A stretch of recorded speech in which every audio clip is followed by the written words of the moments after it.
আমার কমেন্টে দেওয়া নাম্বারে, হোয়াটসঅ্যাপ নাম্বারে যোগাযোগ করো। আমি তোমাদের বিনামূল্যে উত্তরগুলো দিয়ে দেবো। চলো দেখি।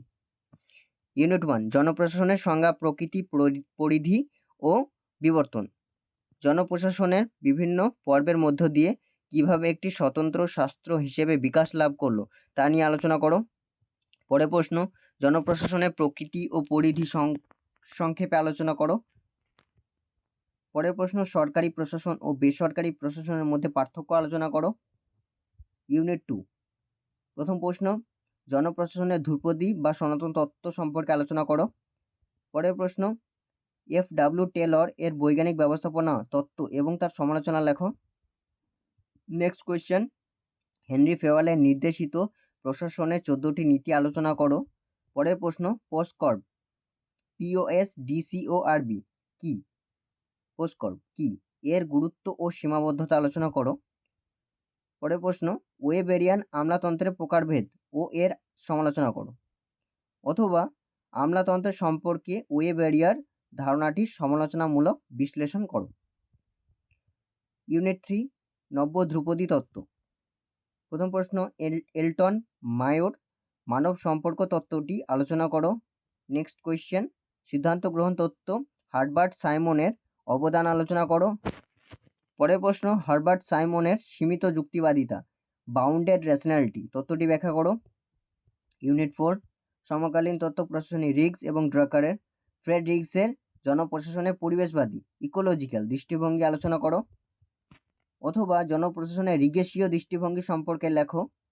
ফ্রেড রিগস এর উল্লেখিত প্রিজমেটিক মডেল ও সালা মডেল আলোচনা করো। ফ্রেড রিগসের বাজার ক্যান্টিন মডেল আলোচনা করো। পরের প্রশ্ন, পিটার ড্রেকারের উদ্যোগপতি সংক্রান্ত ধারণাটি লেখো। ইউনিট 5, জননীতি বা পাবলিক পলিসি। জননীতি কি? জননীতির উদ্ভব, বিকাশ ও বাস্তবায়ন সম্পর্কে একটি প্রবন্ধ লেখো। অথবা জননীতি বলতে তুমি কি বোঝো? জননীতির প্রাসঙ্গিকতা ব্যাখ্যা করো। পরের প্রশ্ন, জননীতি পাঠের মুখ্য দৃষ্টিভঙ্গি বা পদ্ধতিগুলি কি কি? জননীতি তত্ত্বের মডেল বা গুরুত্ব কি? যে কোনো 4টি মডেল আলোচনা করো, বা 2টি মডেলও দিতে পারে। পরের প্রশ্ন, জননীতির প্রকৃতি ও বৈশিষ্ট্যগুলি লেখো। ইউনিট 6, এটা তোমাদের শেষ ইউনিট। নব্য জনপ্রশাসনের সম্পর্কে আলোচনা করো।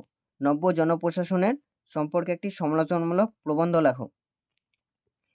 নব্য জনব্যবস্থাপনা, নিউ পাবলিক ম্যানেজমেন্ট সম্পর্কে টিকা লেখো। অথবা নয়া জনপরিচালন তত্ত্বের প্রধান বৈশিষ্ট্যগুলি চিহ্নিত করো। পরের প্রশ্ন, নব্য জনপরিষেবা, নিউ পাবলিক সার্ভিস সম্পর্কে টিকা লেখো। উত্তরগুলা দেখে নি। এইভাবে উত্তর লেখা হয়েছে। তোমরা নিতে চাইলে আমার কমেন্টে দেওয়া হোয়াটসঅ্যাপ নাম্বারে যোগাযোগ করো, বিনামূল্যে আমি দিয়ে দেবো, এবং এর সঙ্গে শর্ট কোয়েশ্চেনগুলোও দিয়ে দেবো উত্তর সহ। এভাবে প্রতিটা পর্যায়ে আকারে দেওয়া হয়েছে পয়েন্ট পয়েন্ট করে, এবং উপসংহারও দেওয়া হয়েছে। যেমন প্রশ্ন 2-এ জনপ্রশাসনের প্রকৃতি, পরিধি, এভাবে সব আলোচনা করা হয়েছে। প্রকৃতি দেওয়া হয়েছে, পরিধি দেওয়া হয়েছে, এবং প্রতিটা প্রশ্নই উত্তরে